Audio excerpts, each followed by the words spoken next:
మహాశివుడిని పంచకృత్యాల గురించి దేవతలు అడిగినప్పుడు శివుడి రూపంగా చెప్తున్నారనమాట. పంచకృత్యాలంటే 5 రకాలు. అక్కడ ఏం జరుగుతాయి? సృష్టి, స్థితి, సంహార, తిరోభావ, అనుగ్రహం అన్ని 5 రకాలు జరుగుతూ ఉంటాయి. ఇవి మనం 2 రకాలుగా తీసుకోవచ్చు. స్థూల రూపంలో, సూక్ష్మ రూపంలో కూడా తీసుకోవచ్చు. మనం స్థూల రూపంలో తీసుకున్నామంటే ఈ విశ్వం ఉంది, దాన్ని సృష్టి జరుగుతుంది కదా. విశ్వాన్ని సృష్టిస్తారు బ్రహ్మ, దాన్ని స్థితిని చేస్తూ ఉంటారు విష్ణువు, సంహారం చేస్తారు మహాశివుడు. ఆ తర్వాత తిరోభావము అంటే ఏమవుతుంది అంటే,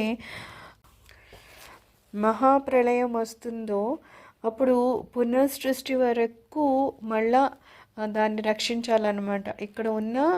ఇక్కడ జీవరాశులు అవన్నీ ఈ సృష్టికి సంబంధించినవన్నీ కూడా ఒక రకంగా మనకేం చెప్తారు, దేవుడు తన కడుపులో దాచుకుంటాడంటారు కదా, దాని తిరోభావం అంటారనమాట. ఆ తర్వాత లాస్ట్గా అయ్యేదేంటి? అనుగ్రహము. అయితే ఎన్ని జీవరాశులు మరణాన్ని పొందాయో ఆ తర్వాత మళ్ళా అన్ని జననాన్ని పొందాలని లేవు కదా, కొన్ని ముక్తిని కూడా పొందుతాయన్నమాట. అయితే ఆ ముక్తిని పొందాలి లేకపోతే ఆ ముక్తిని ఇవ్వాలి అనేది మాత్రం కేవలము ఆ జీవుల మీద ఆధారపడి ఉంటుందా అనడానికి ఉండదట. ఎందుకంటే అది శివుని అనుగ్రహం వలన మాత్రమే జరుగుతుందంట. అలాగే మనం సూక్ష్మ రూపంలో తీసుకున్నా సరే, ఒక వ్యక్తి పుడుతున్నాడు అంటే అతని సృష్టి జరుగుతోంది, అతను పెరుగుతూ ఉంటాడు, కొంతకాలానికి సంహారము, అతను మరణాన్ని పొందుతాడు. అయితే పొందిన ప్రతి వ్యక్తి ఇంకా అతని జీవితం అక్కడికే ఆగిపోతుందా? కాదు కదా. ఆ తర్వాత మళ్ళా జన్మనెత్తుతాడు. అది ఏ యోనిలో అన్నా అవ్వచ్చు. మనిషిగానే బ్రతకాలని లేదు కదా, ఏ యోనిలో కన్నా రావచ్చు. అయితే ఈ జన్మ నుంచి వేరే జన్మ పొందడం మధ్యలో కొంత సమయం ఉంటుంది కదా, అప్పుడు అది ఆత్మరూపంలో ఎక్కడ ఉంటుంది, ఎలా ఉంటుంది అనే దాన్ని తిరోభావం అంటారు. ఒక చోట అది నిలువ ఉంటుంది కదా, సో దాన్ని తిరోభావం అంటారు. ఆ తర్వాత నెక్స్ట్ జన్మ వస్తుంది కదా, ఆ నెక్స్ట్ జన్మ రావాలా లేదు, ఈ వ్యక్తి నిజంగా మోక్షానికి అర్హుడా అనేది చూసి అప్పుడు శివుని అనుగ్రహం ఉంటే కనుక అతనికి మళ్ళా జన్మ రాకుండా ఉంటుంది. జన్మ రాకుండా ఉంటే కనుక దాన్ని అనుగ్రహం అని అంటా అనమాట. సో ఈ రకంగా ఒక వ్యక్తి అవని లేకపోతే మన విశ్వం అవని సృష్టింపబడతాయి. స్థితి కొంతకాలం జరుగుతాయి, సంహారం అంటే నశించబడుతుంది, తిరోభావం అంటే మళ్ళా సృష్టించబడ్డానికి మధ్యలో కొంతకాలము భగవంతుడు తన దగ్గర ఉంచుకుంటాడు. అనుగ్రహం అనేది మాత్రము శివుని అనుగ్రహం ఉంటే మళ్ళీ పునర్జననం అనేది లేకుండా మోక్షాన్ని పొందుతాడు భగవంతుని అనుగ్రహం వలన.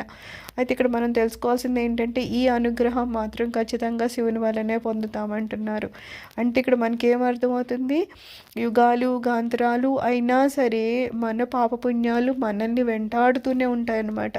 ఇప్పుడు వ్యక్తి ఏమనుకుంటున్నాడంటే, ఈ శరీరం ఉన్నంత కాలమే కదా, ఎలా అయినా అన్యాయంగా అయినా అధర్మంగా అయినా అబద్ధాలు చెప్పైనా సరే ఏదన్నా మనం సంపాదించవచ్చు కదా అనుకుంటున్నారు. కానీ ఇక్కడ ఏం చెప్తూ ఉంటారు, ఏం చేసినా సరే అవి అన్నీ మనకి సాక్షులు ఉంటాయన్నమాట.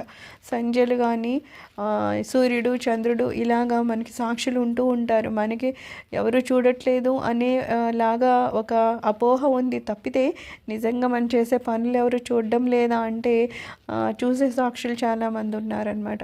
అందుకని ఇక్కడ ఏమంటారు, ఒక జన్మ అయిపోయింది అంటే అయిపోయింది అనుకోవడానికి ఏమీ లేదు.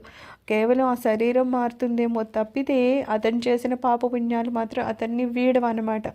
ఆఖరికి ఏమంటారు, యుగాలు మారిపోయినా సరే ఇక్కడ ఒక సృష్టి అంతా అంతమైపోయి మళ్ళా పునఃసృష్టి జరిగినప్పుడు కూడా ఈ జీవైతే ఏ పాపపుణ్యాలతో అక్కడ అతని జీవితం ఆగిపోయిందో మళ్ళా పునఃసృష్టి అయినప్పుడు ఇతని పాపపుణ్యాలు మళ్ళీ వెంటపడతాయన్నమాట.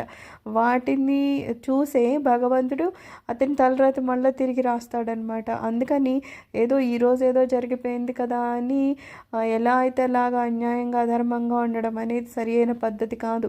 ఎందుకంటే ఇది మనల్ని ఈరోజు ఈ జన్మలోనే కాదు, జన్మలే కాదు, యుగాంతరాలు కూడా అవి మనల్ని వెంబడిస్తూ ఉంటాయన్నమాట. అందుకని ఎంత జాగ్రత్తగా మనం వ్యవహరించాలి అనేది ఆలోచించుకోవాలి. ఇక్కడ అన్యాయంగా సంపాదించింది కేవలం ఈ శరీరం ఉన్నంతసేపు ఏమన్నా మనకి అవసరానికి వస్తుందేమో కానీ దానివల్ల వచ్చింది ఆ పాపము, అది మాత్రం ఎన్ని జన్మల్లో మనని పట్టి పీడిస్తుంది అనమాట.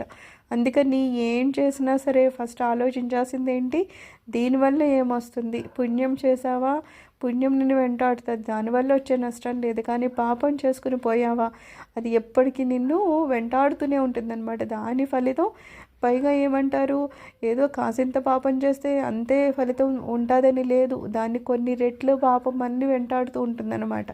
అందుకని ఎప్పుడు పుణ్యం చేయడానికి, ఎప్పుడు సరైన మార్గంలో ఉండడానికి ప్రవర్తించాలి, ఎప్పుడు శివనామస్మరణతోనే ఉండాలి. తప్పితే పాప మార్గాలు పట్టుకుని ఎవరు చూడడం లేదు అంటే కనుక చూసేవాళ్ళు ఉన్నారు, దాని ఫలితాన్ని అనుభవించాల్సిన సమయం కూడా మనకి వస్తుంది అంటారు. సర్వం శ్రీ శివ చరణారవిందార్పణమస్తు.